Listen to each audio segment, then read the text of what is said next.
আজকে সারাটা দিনই ওয়েদার একদম খারাপ, সারাদিনই বৃষ্টি হইতেছে। আসসালামু আলাইকুম, আমি আপনাদের শাহানাজ আপু।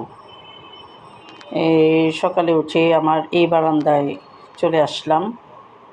ওই বারান্দায় তো অনেকগুলা পুঁইশাক, অনেক গাছ আছে, এখানের থেকেও গাছ অনেক ছিল, কমায় ফেলছি। তো তারপরে কী রান্না করব এগুলো ঠিক করলাম। ভিন্ডি ভাজি করব, করলা ভাজি করব, আলু বেগুন দিয়ে ডিম রান্না করব, তারপরে লাউ দিয়ে মুরগি, মিষ্টি কুমড়া দিয়ে ছোট ছোট মাংস দিয়ে রান্না করব। এগুলো সবই আগে ঠিক করে নিলাম, তারপরে একে একে রান্নাটা বসাই দেব। মেয়েতে বলতেছে, আম্মু ডিম দিয়ে কেন তুমি বেগুন রান্না, ইলিশ মাছ দিয়ে রান্না করো। আমি ইলিশ মাছ দিয়ে তো খাওয়া হয়, অনেক সময় দেখা যায় দামের জন্য অনেকেই খেতে পারে না ইলিশ মাছ দিয়ে বেগুন দিয়ে রুই মাছও খায়, চিংড়ি মাছ খায়, শোল মাছ খায়, অনেক মাছই খাওয়া যায়। ইলিশ মাছটা যেন আমাদের একটা একদম জাতীয় মাছ হয়ে গেছে। তো দেখা গেল সবাই এত দাম, সবসময় এখন আর খেতে পারে না। তো দেখা যায় ডিম দিয়ে রান্না করলেও ভালোই লাগে, খারাপ লাগে না। তো আমি একে একে রান্না বসায় দিই। প্রথমে লাউটা রান্না করি মুরগি দিয়ে, তারপরে আমি যে আলু বেগুন দিয়ে ডিমটা রান্না করব। ডিমটা সিদ্ধ করে রাখছিলাম, তারপরে এখন উঠায় রাখলাম, একটু ভেজে নিলাম। তো আমি এই যে আলু বেগুনের তরকারিটাও রান্না করে ফেললাম।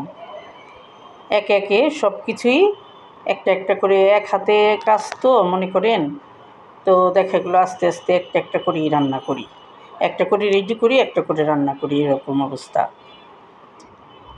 এই যে আলু বেগুনের তরকারি হয়ে গেল, তারপরে বসায় দিলাম করলা ভাজিটা। একটা মুরগির ডিম দিয়ে আমি করলা ভাজিটাও করে ফেলি।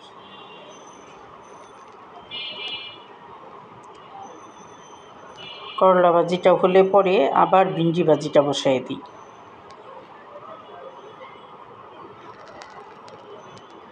ভিন্ডি ভাজিটাও আমি একটা ডিম দিয়েই করি, ভালোই লাগে। এই যে ভিন্ডি ভাজি হয়ে গেল। তারপর এটা হলো মিষ্টি লাউ।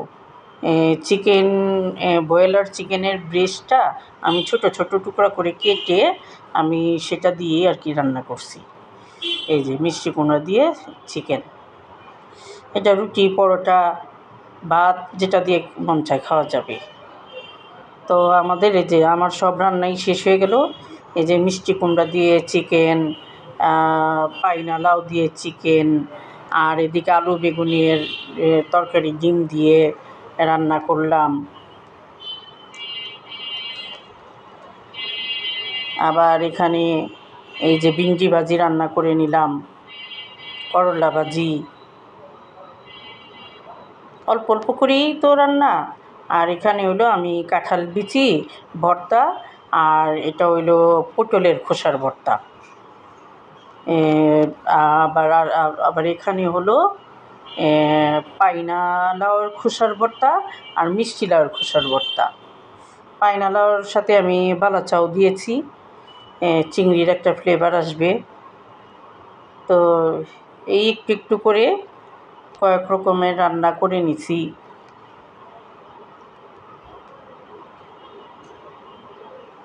আশা করি আপনাদের কাছে ভালো লেগেছে। আসসালামু আলাইকুম।